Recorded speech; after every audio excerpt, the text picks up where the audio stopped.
안녕하세요. 저는 43, 밖에 사는 쇼핑몰 운영하는 결혼 5년차 아내입니다. 사람들은 이런 저를 보고 슈퍼우먼이네, 완벽한 여자라는 등 칭찬을 새기지만 다들 제가 시댁에서 어떤 대우를 받는지 아신다면 단전에서부터 화가 치밀어 오르실 거예요. 그저 돈 버는 기계 정도로만 생각하는 남편과 시어머니에게서 치가 떨린 저는 이제 이혼을 준비하려고 합니다. 이런 저의 이야기 한번 들어보시겠어요? 주희야, 어쩌니? 어쩌면 좋아? 집에 갑자기 사람들이 들이닥치더니 이 딱지만 덕지덕지 붙이고 갔어. 네 아빠는 전화도 안 받고 나쁜 마음만 온 건 아니지. 걱정돼 미치겠다. 우리 이제 어쩌면 좋니 정말. 엄마 걱정하지 마. 아빠 그렇게 나약한 사람 아닌 거 알잖아. 아무 일 없을 거야. 엄마 선희 데리고 먼저 이모네 집에 가 있어. 아빠는 내가 찾아볼게. 곧 빚쟁이들도 찾아올 거야. 얼른 이모네 가 있어. 그럼 주희 너는 학교에서 휴학해서 기숙사도 못 들어가고 할 텐데 넌 어디 쓰려고? 너도 이모네로 가자. 어? 아니야 엄마. 아빠 먼저 찾아야지. 그리고 나야 20살도 넘었는데 알아서 할 수 있지. 걱정하지 마. 저의 20대는 남들보다 조금 더 고단했고 새로운 도전만이 삶의 기류를 바꿀 돌파구나 다름이 없었어요. 아버지의 갑작스러운 사업 실패로 다니던 마지막 학기만을 앞둔 대학도 졸업하지 못한 채 중퇴해야 됐기 때문이죠. 엄마와 동생은 시골에 있는 이모네 댁으로 이사를 가야 됐고 한순간 집안의 죄인이 되어버린 아버지는 불러주는 곳이 있다면 전국 방방곳곳을 누기며 막노동을 하셨어요. 저도 당장에 저 하나의 생계를 책임지기 위해 시급이 센 아르바이트라면 가릴 것 없이 닥치는 대로 해야만 됐어요. 그래서 저는 그 당시 시급이 가장 높았던 동대문 옷시장에서 밤 10시부터 새벽 6시까지 일을 했고 낮에는 카페나 식당에 나가 일하며 고시원 반값 낼 돈과 식비를 제외하고는 모두 동생과 엄마에게 보내줬죠.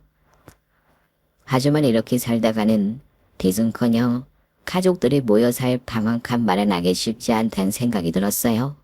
결국 저는 자는 시간을 줄여 아르바이트를 하나 더 늘렸어요. 그리고 그 돈으로 작게 인터넷 쇼핑몰을 열었죠. 다행히도 패션 디자인을 전공했던 덕분에 금세 쇼핑몰은 20대 여대생들 사이에 입소문을 탔어요. 시장 사장님도 제 사정을 알고 있던 터라 열심히 사는 제가 기특했는지 남들보다 옷도 저렴하게 떼주시며 주변 사장님들도 소개해주신 덕분에 쇼핑몰을 연지 1년이 채 되지 않아 알 사람은 다 알고 있는 그런 쇼핑몰이 됐죠. 그렇게 일에만 푹 빠져 살아가다 보니 어느새 30대 중반이 훌쩍 넘어있더군요. 다행히도 아버지와 함께 집안의 빚도 다 갚고 작지만 서울에 작은 집도 사서 뿔뿔이 흩어져 있던 가족들도 이제는 모여 살게 됐어요. 끝없는 노력 덕분에 희망하던 목표는 이뤘지만 허탈했어요. 제 주변 또래 친구들을 보면 그 나이 시기에 맞춰 가정도 이루고 아이도 낳고 자신의 인생을 살아가고 있는데 그 기준에 저는 맞지 않았으니까요. 하지만 이제 와서 누구를 만나나 싶기도 했고 무엇보다 다들 아시겠지만 괜찮은 사람은 이미 모두 임자가 있기 마련이었죠. 그러다 보니 솔직히 엄두가 나지 않더군요. 결국 제 인생은 포기하고 살아야 되나 싶었어요. 그러던 어느 날 아는 지인이 주최하는 모임에 초대받아 가게 됐고 그곳에서 운명 같은 사랑을 만나게 됐어요. 바로 지금의 남편이죠. 이 모임에는 처음 오셨나 봐요. 처음에는 뭐 같아서요. 사람들이 너무 많아서 정신없죠. 저도 실은 이번이 3번째라 아직 정신이 없어요. 네, 올해 처음인데 다들 바빠 보여서 이제 가려던 참이었어요. 괜찮으시면 여기 말고 나가서 저랑 맥주 한잔 하시는 건 어떠세요? 저도 여기에 초대받아서 왔더니 다들 자기 사는 이야기하느라 저는 안중에도 없는 것 같아서요. 물론 저 이상한 사람 아닙니다. 부끄러운 이야기지만 작년까지 사법고시 준비했고 지금은 노무사 준비하고 있어요. 그냥 공부하는 사람이에요. 저보다 5살 어린 명문대를 졸업한 그는 오랜 시간 사법고시를 준비하다 얼마 전 진로를 바꿔 노무사를 준비하고 있다고 했어요. 저와는 완전 반대 결을 지른 그에게 계속해서 눈길이 갔어요. 그도 저와 같은 마음인지 저희는 계속 눈이 마주쳤고 저희는 그 모임을 계기로 만남을 이어가게 됐어요. 그와 만난 지 2년이 지나갈 무렵까지도 그는 노무사 시험에 합격하지 못했어요. 하지만 그건 크게 문제가 되지 않았죠. 저는 그가 부담스러울까 싶어 공부를 쉬는 날이면 제 쇼핑몰 업무를 도와달라 부탁했고 그를 빌미로 그에게 적게나마 용돈을 챙겨주곤 했죠. 아직 뭐 하나 내세울 거 없는 나지만 당신만 괜찮다면 우리 결혼할래? 자기만 내 옆에 있어주면 아무것도 아닌 나도 뭐든 될 수 있는 사람처럼 느껴져. 비록 판검사 사모님은 못 시켜주지만 이 세상에서 제일 사랑받는 여자는 될 수 있게 내가 평생 노력할게. 그는 그런 저의 마음이 고마웠는지 그는 저에게 결혼을 하자고 했고 오랜 시간 기다렸던 청혼이었던 만큼 저도 숨쉬지 않고 그의 청혼에 승낙했어요. 그렇게 처음 그의 부모님 댁에 인사를 드리러 간 날이었어요. 저는 잠도 설친 채 양손 가득 굴 위에 과일 바구니를 바리바리 싸들고 최대한 조신한 옷차림새를 하고 갔어요. 현관문 뒤로 비추는 예비 시어머니의 얼굴을 썩 반갑지 못한 표정이었어요. 시어머니는 제발 소파에 앉자마자 태뜸 학벌이 어떻게 되냐면 물으셨죠. 뭐 인터넷으로 옷 장사한다 들었는데 그럼 대학은 문턱도 못 밟아본 건가? 아니요. 집안 사정이 안 좋아져서 아쉽게 졸업을 못했지만 서울에 있는 대학에서 패션 디자인 전공했습니다. 에이, 그 딴따라들이나 있는 학교가 뭐 대학이라고 할 수 있나. 그럼 뭐 졸업도 못했으니 사실상 고졸이네. 우리 아들은 들어서 알겠지만 어렸을 때부터 영재 수재 소리 듣던 애야. 내가 그때 그 싹을 알아보고 잘 뒷받침한 덕에 명문대까지 재수도 않고 합격했지. 그룹의 사법고시도 조금만 더 버텨보라니까 그걸 못 버티고 노무사 준비하겠다고 저러니 내가 아쉬운 마음이 커. 판검사도 될 수 있는 놈인데. 그래서 말인데 난 솔직히 이 결혼 썩 내키진 않았어. 나이도 우리 아들보다 5살이나 많지. 학벌도 어디 내세울 만한 학벌도 아니지. 근데 내가 이 결혼 찬성하는 이유가 뭔지 알아? 내줘. 괜히 어린애들 만나 결혼하면 공부 그만하고 돈 벌어오라고 달달 볶이나 하지. 진득하게 기다려주지 못할 거 아니야. 그래도 나이도 먹을 만큼 먹었고 들어보니 집안도 일으킬 만큼 산전수전 겪어봤다고 하길래 우리 아들 시험 붙을 때까지 내조하면서 기다려줄 수 있을 것 같아서 그래서 이 결혼 허락하는 거야. 남자는 여자하기 나름이야. 어떻게 하느냐에 따라 사모님도 될 수도 있는 거고 혹시 알아? 나중에 영부인이라도 될지. 그러니까 괜히 남편 돈 못 벌어 온다고 기죽이지 말고 잘 보필해. 엄마 그런 걱정하지도 마. 우리 자기가 얼마나 나한테 잘하는데. 때 되면 용돈 주지. 새벽까지 공부하면 보양식으로 도시락까지 싸다가 준다고. 엄마보다 더 잘해줄걸. 넌 결혼하기 전부터 네 안사람 편드냐? 에라이 못난 놈아. 당연하지. 우리 집으로 시집 오는 건데 여기에 우리 자기 편이 누가 있어? 나밖에 더 있어. 그러니까 내가 자기 편해야지. 그지 자기야? 눈치도 없이 제 편을 드는 남편 덕분에 안 그래도 나이 많아 미운 털 박혀 시작하는 시집살이가 평탄치는 않겠구나 싶었어요. 그럼에도 불구하고 시어머님은 제가 남편 내조만큼은 잘하겠다 싶으셨는지 결혼에 승낙하셨어요. 요새는 뭐 옛날처럼 남자가 집 해오면 여자가 혼수 채우고 그렇지도 않다고 하더라. 얼마 전에 결혼한 우리 언니 딸도 지가 능력이 되니 집까지 해가더라. 네, 맞아요. 요즘은 서로 반반 결혼도 많이 하고 여유 있는 쪽에서 더 준비하기도 하고 그렇죠. 저희도 반반 결혼하면 어떨까 싶어서요. 그럼 신혼집은 어떻게 하려고? 반씩 낸다고 해도 서울에 집 살 만큼은 아닐 거 아니야? 집은 지금 제가 사는 빌라에서 시작하면 어떨까 해요. 작긴 하지만 둘이 살기에 적당할 것 같아서요. 어차피 전세로 계약해서 계약 기간에 1년 정도 남아있기도 하고 이 노무사 시험부터 취직하면 그때 직장 근처로 이사 가거나 하려고요. 그래, 잘 생각했다.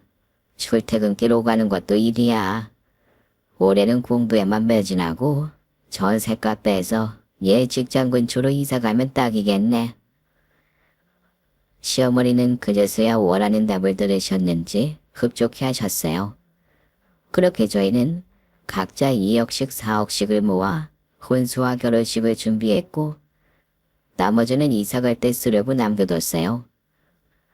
그렇게 무사히 결혼을 했고 남편은 결혼한 지 2년이 지나지 않아 노무사 시험에 합격하게 됐어요. 역시 자기하고 결혼하길 잘했어. 결혼하자마자 이렇게 운수대통하잖아. 당신이 내 행운의 여신인 게 분명해. 무슨 행운의 여신식이나. 다 당신이 지금까지 열심히 노력해서 된 거지. 지나가는 사람들 붙잡고 물어봐. 어느 집 와이프가 새벽부터 일어나서 도시락 싸서 독서실에 데려다주고 공부 끝나는 시간까지 기다렸다 모시고 오고 하나. 하물며 강남 대치동 엄마들도 자기 자식한테 그렇게 못할걸. 더군다나 당신은 매일 일까지 했잖아. 이게 다 당신 덕분이지. 그렇게 말해주니 내가 더 고맙네요. 그래서 지난번에 그 선배가 추천해준 회사 면접은 언제라고 했지? 아, 다음 주. 근데 대기업은 아니라 월급도 얼마 안 될 것 같고 지금 집에서 회사도 1시간 넘게 걸려서 출퇴근도 걱정되고 그래서 말인데 자기야. 결혼하기 전에 자기가 그랬잖아. 나 취직하면 맞춰서 그 근처로 이사한다고. 이제 슬슬 이사 갈 집 알아봐야 되지 않을까? 남편의 시험이 계속 미끄러지면서 얼마 전에 겨우겨우 전세 계약을 연장해둔 터라 당장에 남편 회사 근처로 이사를 갈 상황은 아니었어요. 여차하면 다음 세입자가 들어오기 전까지 땡전 한 푼 못 받고 쫓겨날 상황이었죠. 아주 그쪽 것도 아니고 자기도 알다시피 이번에 겨우겨우 연장 계약했잖아. 그것도 보증금 5천이나 올려달라는 거. 우리가 애도 없고 깨끗하게 썼다고 사정사정해서 얼마 안 올리고 계약한 거라. 집주인이 호락호락 놔줄지도 미지수야. 요새는 전세 사기도 많은데 괜히 허튼 마음 먹으면 보증금도 다 날릴 수도 있고 우선은 붓고 다시 얘기하자.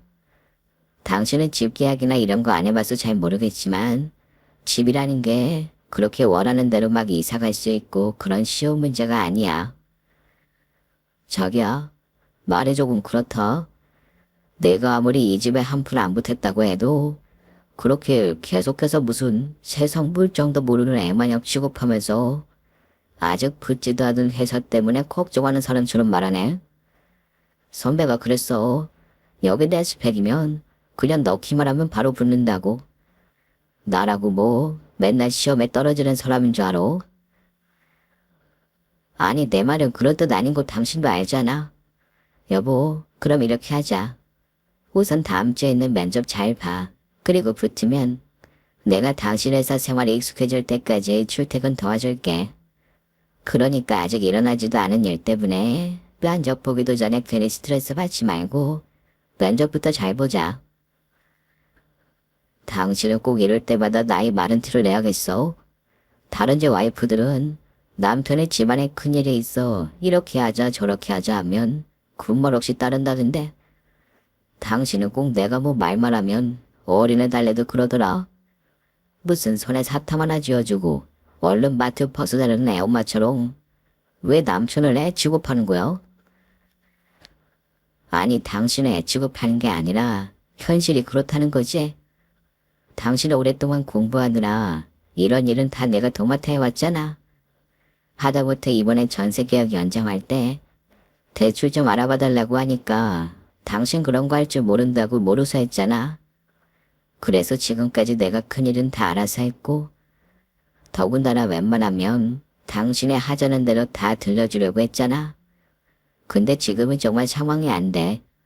그래서 그러는데 당신이야말로 왜 저런 그러? 나도 지금 쇼핑몰에 회원들 줄어서 힘들어. 근데 당신에서 적응하라고 출퇴근까지 시켜주겠다고 하는데 당신이야말로 내가 좀 의지할 수 있는 그런 남편이 돼줄 순 없어. 남편은 여전히 마음이 상한데 입을 삐죽거렸지만 그래도 제가 건네는 합의점이 어느 정도 납득할 만했는지 더 이상 투덜거리지 않았어요. 그리고 얼마 후 남편은 아는 선배가 소개해준 중견기업 인사팀에 합격하게 됐죠. 당장에 집으로 옮길 수 없었던 저는 1년을 넘게 운전해서 남편 출퇴근을 시켜줬어요. 그 사이 운영하고 있던 쇼핑몰 사업도 확장하기 위해 30, 40대를 위한 새로운 라인을 런칭하게 됐죠. 몸이 10개라도 부족할 만큼 바쁜 나날의 연속이었지만 비가 오나 한돈이 오나 남편 출퇴근은 하루도 빠지지 않고 모셔다 드리고 모시고 오길 반복했어요. 다들 남편이 어린애도 아닌데 왜 그렇게까지 하냐 물었어요. 이 몹쓸 책임감 때문인지 제 입으로 뱉은 말은 기필코 지켜야 제 속이 편했어요. 더군다나 30대 중반에 이르러서야 사회생활을 경험하게 된 남편도 늘 걱정이었죠. 회사만 다녀오면 무슨 일인지 기가 푹 죽어서는 얼굴이 울상이었어요. 아니, 그 폭삭이 그거 내가 잘못 만들 수도 있지. 고작 그거 하나 잘못 눌렀다고 20대 핏덩이들 앞에서 나를 그렇게 무안해 주더라니까. 이래서 애초에 더 큰 회사를 가야 됐어. 시작을 이런 회사에서 하는 게 아니었는데 다들 내가 어느 대학 나온지도 모르면서 가르치러 오든다니까. 대학이 무슨 소용이야. 어찌됐든 자긴 지금 그 회사의 신입사원이잖아. 그러니 겸손한 자세로 배우려고 해야지. 알고 보면 자기보다 더 좋은 대학 나온 사람들도 많을걸? 자기가 사회생활을 안 해봐서 그렇지. 요새는 블라인드 채용이니 뭐니 하면서 대학교 졸업장이 아니라 실력만 보고 뽑는 회사들이 더 많아. 그러니까 자기도 하루빨리 그런 마음 내려놓고 배우려고 노력해봐. 그 편이 자기 마음도 편할 거야. 내가 그런 것도 모르고 이러는 것 같아. 남들 올 때 공부 열심히 해서 얻어낸 학교 졸업장이야. 당신이 대학 졸업 못했다고 능력주의로 폄하하면 안 되지. 당신이 맨날 학벌 콤플렉스 있어서 그런 것만 보니까 나랑 대화가 안 되잖아. 진짜 내가 당신이랑 무슨 말을 해. 어차피 이해도 못할 거. 당신 아무리 밖에서 회사 생활로 스트레스 받는다고 해도 말이 너무 심한 거 아니야. 아니 그렇잖아. 당신 맨날 좋은 대학 얘기만 나오면 대학 잘 나온다고 다 이유 잘하는 거 아니다. 그러면서 나한테 반박하고 훈계하려고만 들지. 언제 한번 내 말 끝까지 안 끊고 들어본 적 있어? 없잖아. 그게 다 은연중에 당신 마음에 학벌 콤플렉스가 자리 잡아서 그런 거야. 사람들이 다 각자 하나씩 발견하는 거 하나쯤 있잖아. 당신한테는 학벌이 그런 거지. 돈 버느냐 학교 제대로 마무리 못한 게 한인 거야. 더 늦기 전에 괜히 천추의 한으로 남기지 말고 지금이라도 공부해서 졸업정도 하는 거 어때? 그럼 혹시 알아? 나랑 더 진솔한 대화도 가능할지? 나도 집에 돌아오면 와이프랑 좀 건설적인 얘기하면서 맥주 한잔 마시고 싶다. 이렇게 벽 보고 대화하는 기분 말고. 남편은 회사 생활에 스트레스를 많이 받는지 가시돋친 말들이 툭툭 나오곤 했어요. 그럴 때면 늦은 사춘기, 아니 오춘기나 하고 이해하려고 했었어요. 하지만 남편은 날이 지날수록 더 예민하고 날카로워졌어요. 그 사이 확장한 사업은 제 예상보다 더 반응이 좋았고 덕분에 살고 있던 전셋집 계약이 만료되자마자 40평대 브랜드 아파트로 이사가게 됐어요. 그것도 자가로 말이죠. 심은 때 적금해둔 목돈을 건들 필요도 없었어요. 오로지 제가 번 돈만으로도 아파트를 사기에 충분했죠. 그만큼 사업은 나무랄 것 없이 선풍적인 반응을 이끌었고 연예인들이 먼저 찾아와서 입을 만큼 승승장구했어요. 그렇게 이 아파트의 명의는 당연히 제 이름이었죠. 하지만 이게 화근의 불씨가 될 줄은 꿈에도 상상하지 못했어요. 이 집 명의는 공동명의로 하는 게 어때? 그래도 나도 결혼해서 이 집 안에 이바지한 게 있는데 아무리 당신이 산 거라고 하지만 나랑 같이 사는데 당신 명의는 좀 그렇지 않아? 뭐가 전에 집도 내 명이었고 그 집 팔아서 내가 번 돈으로 산 건데 당연히 이 집도 내 명인 게 맞잖아. 물론 당신이 우리 집에 이바지했지. 그래서 우리 혼 살 때 반씩 모은 돈은 대권 한 장 안 건드리고 샀어. 그 돈 안 넣었다고 이 집에 내 돈이 안 들어간 건 아니잖아. 서운하게 당신은 왜 말을 그렇게 해? 아니 정확히 이 집에 당신 돈 한 푼 안 들어갔고 그래서 내 명의로 한 거야. 당신도 이제 사회생활하면서 돈 버니까 그거 차곡차곡 모아서 다음에 집 살 땐 서로 반씩 보태서 공동명의로 사자. 그럼 되잖아. 더 이상 이 이야기는 하지 말자. 나도 괜히 이런 사소한 걸로 당신하고 얼굴 붉히고 싶지 않아. 남편은 계속해서 집 명의를 공동명의로 하자며 저를 귀찮게 굴었어요. 하지만 저의 마음은 확고했죠. 여태 남편 내조하면서 사업까지 해내서 얻은 저의 노력이기에 이것만큼은 남편을 위해 양보하거나 희생하고 싶지 않았어요. 그러던 어느 날 시어머님이 이사한 집 구경을 하겠다며 갑자기 들이닥치셨어요. 넌 꼭 내가 이렇게 오지 않으면 집에 안 부를 거였어? 어떻게 며느리가 이사간 집에 시어머니 초대를 안 해? 내 친구들이 들으면 나보고 며느리 잘못 얻었다고 흉불고 뻔해서 내가 입 밖으로 꺼내지도 못했어. 제가 지난번에 오시라고 하니까 어머니 단풍 구경 가신다고 못 오신다 하셨잖아요. 그렇다고 저 일하고 있는데 이렇게 막무가내로 찾아오시면 어떡해요. 업무 미팅도 취소하고 왔잖아요. 그럼 내가 우리 아들 집 오는데 내 시간 날 때 맞춰서 오지 네 시간에 맞춰 오니? 넌 어려서 돈만 벌어 그런가? 왜 이렇게 기본이 안 돼 있어? 기본이. 어른 공경 이런 건 돈 버느라 배우지 못했니? 뭐 하다못해 사업가라도 되려면 기본 교양이 갖춰져 있어야지.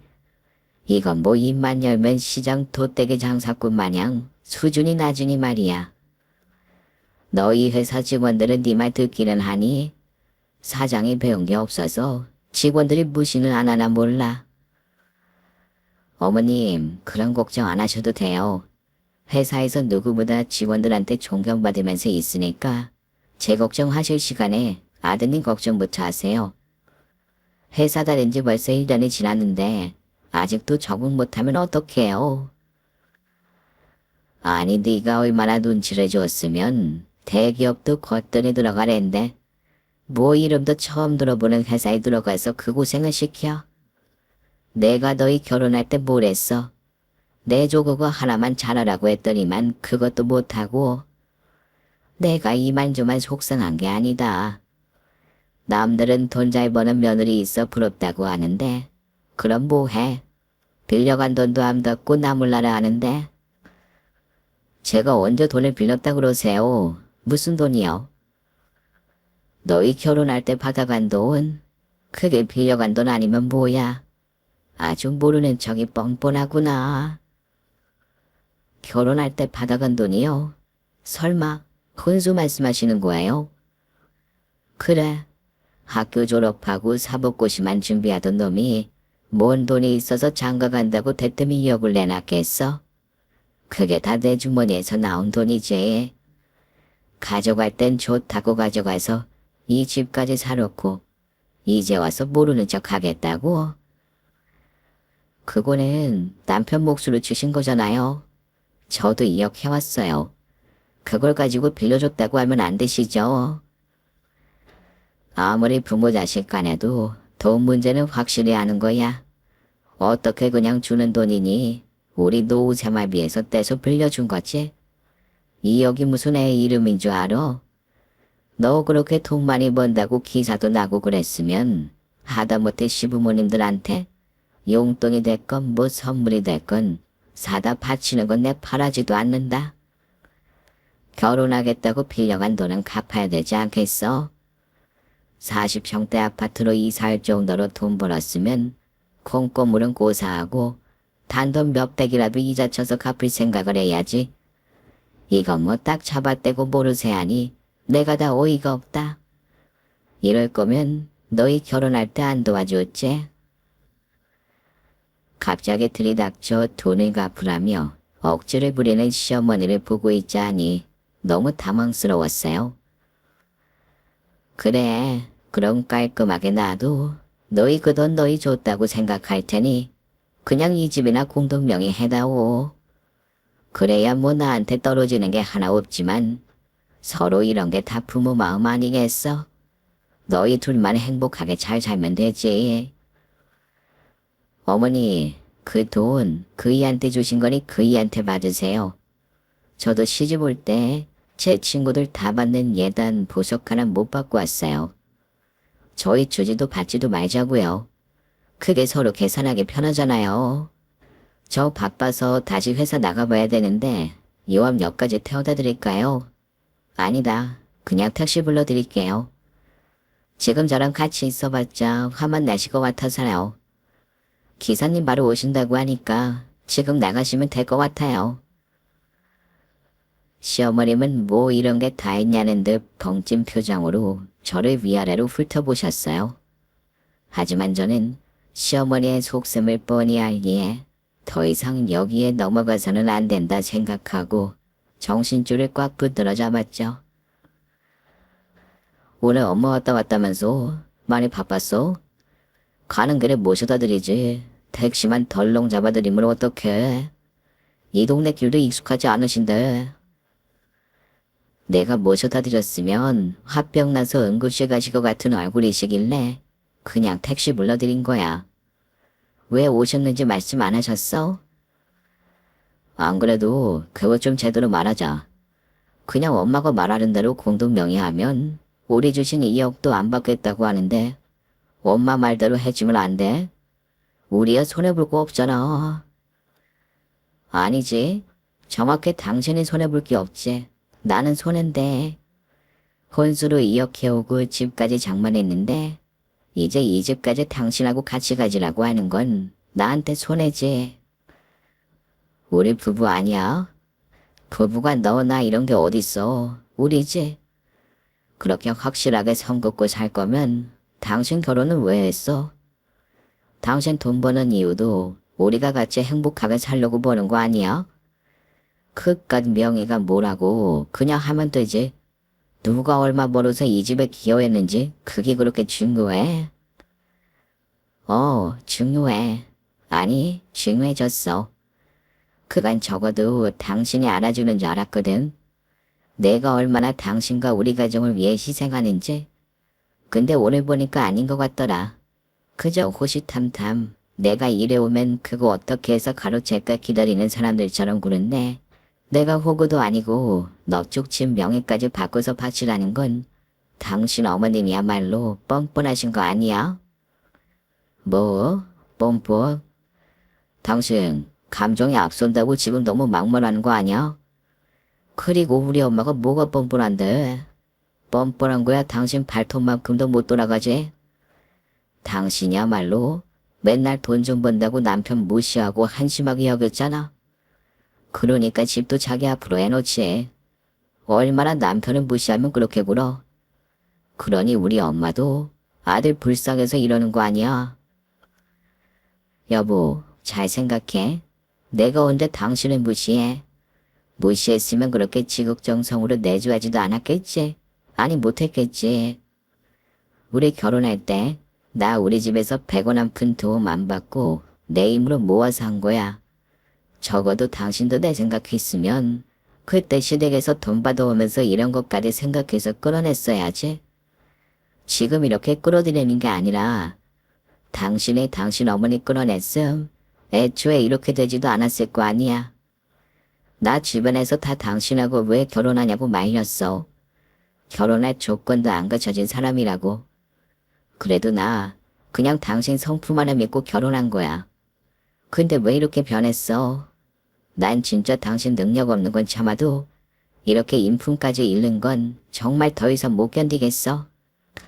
뭐? 능력이 없어? 못 견뎌? 그럼 뭐 지금 이혼이라도 하자 그거야? 아, 이제 알겠네. 당신 이혼하면 재산부나 뭐 그런 거 생각해서 그래서 내 앞으로 아파트 공동명의도 안 해준 거구나. 이제야 숨은 뜻을 알겠네. 그래서 그랬어. 서로 대화를 하면 할수록 저희는 서로라는 커다란 벽에 부딪히는 것 같았어요. 그래서 결국 오해를 풀지 않은 채 대화를 닫아버렸죠. 남편과의 이런 일이 있고 난 후 저희는 각방을 쓰게 됐어요. 이런 사정을 아는지 모르는지 시어머님은 밤낮으로 전화에 문자를 보내며 여전히 공동명의를 할지 아니면 돈을 갚을지 선택하라며 저를 독촉하셨죠. 그리고 얼마 후 남편은 저에게 핸드폰을 쓱 밀어 보이더군요. 핸드폰 액정 안에는 합격 문자가 적혀 있었어요. 그것도 대기업의 말이죠. 뭐야? 당신 여기 엄청 큰 회사잖아. 여기 붙은 거야. 이직하는 거야. 말 좀 해봐. 보면 몰라.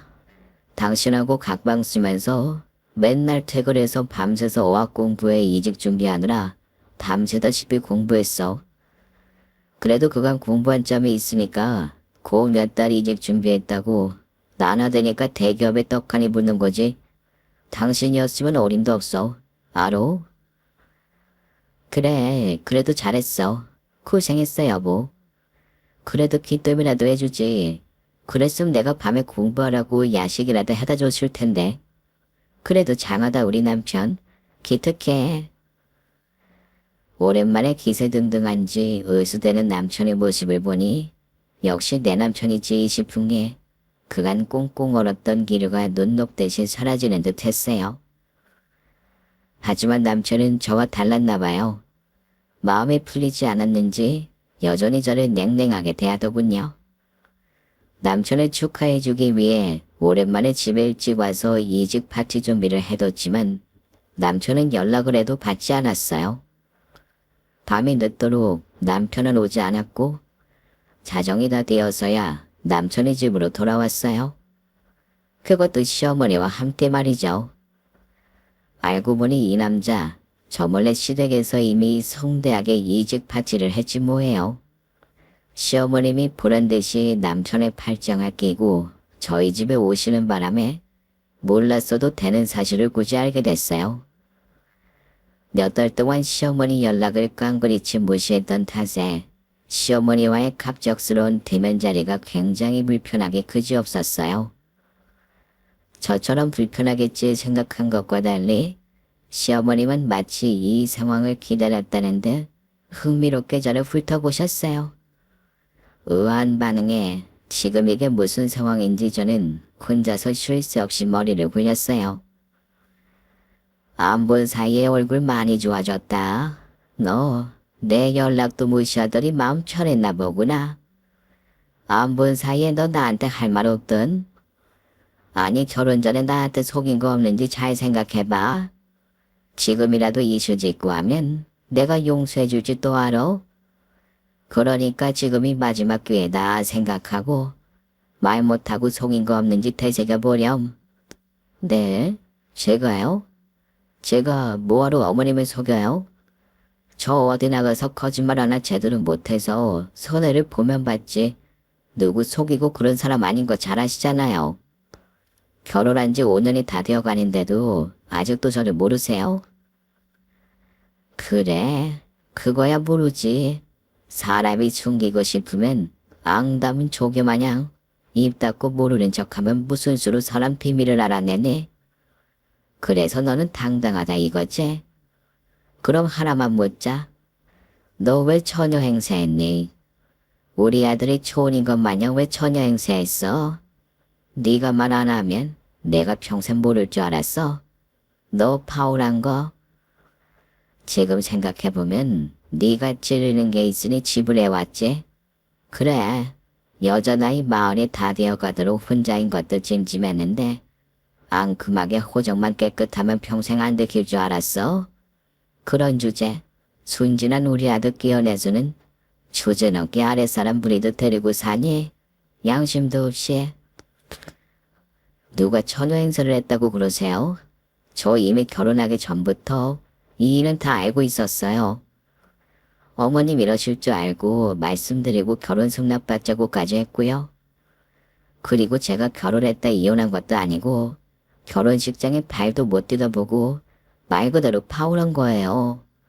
그게 왜 문제가 되는 거죠? 요즘 같은 세상에 이혼도 별거 아닌데 파혼이 뭐 대수인가요? 너 애가 왜 이렇게 수치를 모르니 수치를? 뻔뻔한 거야. 지난번에 들어 익히 알고 있었지만 사람의 수치심을 알아야지. 파혼이건 이혼이건 둘 다 뭔 잘못을 했으니까 뭔 흠이 있으니까 하는 거 아니야. 흠 있는 여자를 며느리로 받아줬더니 적반하장도 유부수다 정말. 맞아요. 저는 20대 후반 결혼을 할 뻔한 적이 있었어요. 그땐 지금 생각해도 왜 그랬나 싶지만 너무 힘들고 외로운 나머지 의지할 사람이 필요했죠. 그러다 말았어요. 그건 결혼의 이유가 될 수 없다는 걸 말이죠. 그래서 저는 결혼을 한 달 앞두고 초축장까지 다 나왔지만 결국 이 혼란스러운 마음을 이겨내지 못한 채 파혼을 선택했어요. 그 후 남편이 청혼을 하자 저는 저의 과거를 사실대로 말해줬죠. 남편은 어차피 지난 일인데 그게 무슨 상관이냐 하면서 다 자기 만나려고 파혼한 것 같다며 우스갯소리까지 늘어났어요. 하지만 저는 계속해서 그렇게 가볍게 생각하지 말라며 시부모님께서는 불편하실 수도 있으니 말씀드리고 그래도 괜찮다고 하면 인사를 가겠다고 했죠. 그러자 남편은 걱정 말라며 자기가 다 설득하겠다고 신신당부를 했고 얼마 후 인사를 올리러 오라고 했다는 말에 가슴을 쓸어내리며 안도했어요. 믿을 사람을 믿어야지. 그땐 저도 이 사람과 결혼하고 싶단 마음이 커서 그냥 그 사람을 믿고 싶었던 것 같아요. 결과적으로 저는 시부모님께 제 과거를 숨긴 채 시집온 여자가 되어버린 꼴이었죠. 네 과거 알았으면 이 결혼에 가당키나 해. 우리 아들 학벌에 대기업까지 떡하니 붙었는데 너 같은 장사치가 우리 아들하고 격이 맞는다 생각하는 건 아니지? 너도 그래도 장사하면서 이치라는 걸 배우긴 했을 거 아니야? 언감생심, 너 물고 넘봐야지. 너 아니었으면 더 일찌감치 대기업 들어가서 12번도 더 승진하고 남았으랜데 너 만나고 팔자가 꼬였는지 여태 기 한번 못 펴고 살았을 우리 아들 생각하면 내가 억장이 무너져. 근데 꼴랑 이 집 명예 하나를 못 바꿔줘. 이거야말로 사기 결혼 아니면 뭐니? 그 뭐야? 결혼 무효소소? 완전 그 정도감 아니야? 얘 사법고시 오래 준비한 거 알지? 주변에 난다긴다 아는 변호사가 다 얘 친구들이야. 괜히 손바닥으로 막아 가리를 크게 만들지 말고 그간 숨기고 시집온 거 보상한다 생각하고 당장 아파트부터 공동명의로 바꿔놔라. 그래, 엄마 말 틀린 거 하나 없네.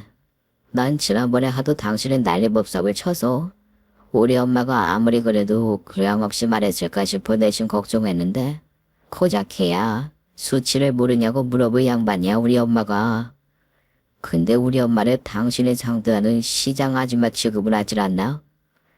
대화 수준이 맞아야 무슨 말을 하는지 알아들을 텐데 수준이 다른데 우리가 대화가 되겠어? 솔직히 우리 회사 사람들은 다들 와이프도 명문대 아나운서 출신이네, 의사네 하는데 나보고 우리 와이프 뭐하냐 물어보면 나 쪽팔려서 말을 못해. 저기 시장에서 옷 대다 팔아요. 할 순 없잖아. 꼴에 그것도 사업이라고 맨날 사업을 확장 안 해 어쩌네 하는데 당신이야말로 정신 차려. 그냥 옷장사야 옷장사. 누가 옷장사하는 걸 사업이라 해? 사업은 지금 내가 다니는 회사에서 하는 게 사업이고 당신은 그냥 장사치야. 알겠어? 뭐? 장사치? 너 지금 입고 있는 옷이며 신고 나가는 신발이며 다 명품으로 입고 다니지. 그거 다 합치면 얼만 줄 알아? 네 월급으로 사지도 못해. 그래도 너 대기업 들어갔다고 기죽지 말라고 내가 사준 거 아니야. 근데 뭐 옷장사 장사치? 수준이 안 맞아? 나도 너랑 네 엄마랑 수준 안 맞는다. 시장에 가면 사장님들이 네 엄마보다 교양이 차고 넘치는 건 물론이고 적어도 그 사람들은 분수를 알아. 남의 걸 제 것처럼 탐하는 그런 탐욕스러운 마음 없이 노력한 만큼 벌어서 간다 생각하고 얼마나 열심히 사는 줄 네가 알아? 결과적으로 대기업에 들어갔잖아. 당신 같은 사람이 대기업 다니는 남편 만날 수나 있겠어? 그나마 내가 공부만 하느냐고 순진했으니 망정이지. 조금만 더 영악했어봐. 시험 붙자마자 어리고 똑똑한 여자로 갈아탔지. 뭐하러 5살이란 말은 다 늙은 당신이랑 결혼까지 했겠어. 당신도 솔직히 나 잘 키워서 노년에 내 덕에 호강받으며 살라고. 그래서 못 모르는 나 잡아다 결혼한 거 아니야. 당신 나이에 멀쩡한 남자가 결혼하자고 하는 일이 야하겠어? 그래, 결혼은 고사하고 연애나 하자고 하겠어. 나도 그때 어렸고 순진해서 몰랐다 치고 당신도 지금이라도 어린 남친한테 안 벌어지고 붙어 살라면 그 값 치른다 생각하고 이번 참에 아파트랑 재산들 다 공동명의로 받고 안 그러면 재산 분할하고 이혼하던가. 나야 이직도 성공했겠다. 손해볼 거 없어. 저는 결국 남편의 고고한 모습에 참지 못하고 부들부들 쥐고 있던 주먹을 힘껏 그의 얼굴 위로 매다 꽂아버렸어요. 그러자 남편은 소파에 나가 떨어져 버렸고 그 모습을 지켜보던 시어머님은 고성을 지르셨어요. 너 내가 네 그 잘난 자존심 생각해서 웬만해서는 네가 솔직하게 말할 때까지 속아주려고 했는데 더 이상은 못 참겠다. 너 내가 그래. 네 말대로 옷장사만 해서 아무것도 모르는 줄 알지? 네가 아침마다 메고 가는 그 목걸이 그거 회사 출입증 말이야. 그거 녹색이지? 녹색이 무슨 의미인지 내가 모를 줄 알았어? 참아왔던 말에 내뱉자 남편은 모든 걸 알아차렸는지 얼굴이 하얗게 질린 듯 했어요. 얼마 전에 너희 회사 마케팅부에서 우리 회사랑 협업하자고 해서 만났는데 목걸이 색이 다르더라. 그래서 물어봤지. 우리 남편도 이 회사 다니는데 팀마다 목걸이 색이 다르냐고.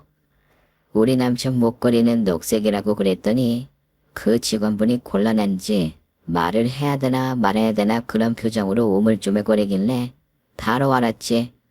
너 계약직인 거. 너 내가 무슨 바본 줄 알아? 꼴랑 계약직 면접 붙어놓고 대기업 입이 닳도록 말하면 네가 계약직인 게 바뀌니? 부끄러운 줄 알아. 네 말대로 네 스펙에 고작 해야 정규직들 따까리나 하는 게 자랑스러운 일은 아니지 않아? 평생을 뭐 지손으로 얻어본 게 없어서 그거라도 내세워야 되나 본데. 그럼 그냥 네 자존심 세우는 거에서 멈췄어야지. 왜 내가 여태 고생해서 이뤄둔 재산까지 욕심을 부려?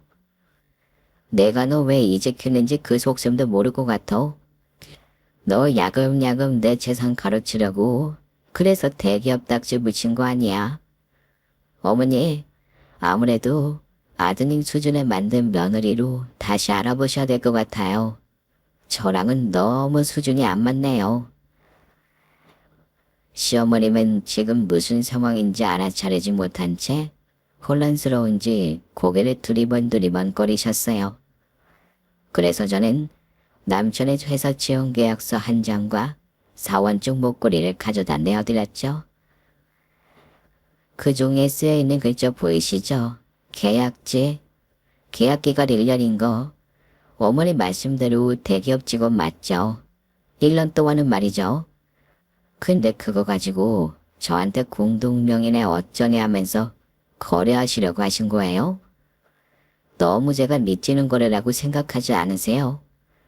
전 적어도 1년에 몇십억 버는 회사의 사정인데 거기에 10년도 아니고 고작 기아 1년짜리 대기업 계약직 아들로 비비기에는 너무 계산이 안 맞는다고 생각하지 않으세요? 저 더 이상 수준 안 맞는 남자 내조하면서 살 마음 없으니까 제 집에서 아드님 데리고 나가주세요. 지금 당장이요. 그리고 저는 며칠 후 남편 회사로 이혼 소송 서류를 보냈어요. 다들 들어봤을 법한 법무법인 이름에 남편 주변 동료들의 수군거를 쓸 거예요. 그거 제가 그에게 안겨주고 싶은 수치심의 일부분이었죠. 그리고 저는 기나긴 소송 끝에 제 재산을 한 푼 뺏기지 않고 이혼할 수 있었어요. 물론 작지만 저의 혼수로 주셨던 2억을 위자료로 받으면서 완전 이반할 수 있었죠. 남편은 이미 계약 기간이 끝나면서 회사에서도 쫓겨나 백수나 다름없었기에 남편은 몇 번이고 저에게 연락해 다시 잘해볼 수 없냐고 귀찮게 굴더군요. 저는 한치의 망설임도 없이 바로 어플에 들어가 전화번호를 바꿔버렸어요. 남편과 시어머님이라는 악연이 제 인생에서 떨어져 나가고 나니 그제서야 막혔던 운이 트이는지 저희 회사는 해외 백화점에 입점할 만큼 성공을 했어요. 저는 요즘 전 세계 사람들과 미팅하러 다니느라 한국에 팔붙이고 있을 시간이 없을 만큼 바쁘답니다. 결혼 생활 내내 남편을 위한 황금알을 낳아주던 저는 이제는 제 인생과 제 회사의 미래를 위해 매일 아침 황금알을 낳고 있답니다. 제 사연을 듣고 있는 여러분도 혹시 누군가를 위해 나를 희생하고 있다면 부디 그 희생의 화살표를 자기 자신에게로 틀어보시길 바랄게요. 저의 기나긴 사연을 들어주셔서 감사합니다. 무더운 여름 다들 건강하시길 바랄게요. 오늘도 저희 채널에 와주셔서 감사드립니다. 더 좋은 이야기로 찾아뵙겠습니다. 지금까지 작은 벨라디였습니다.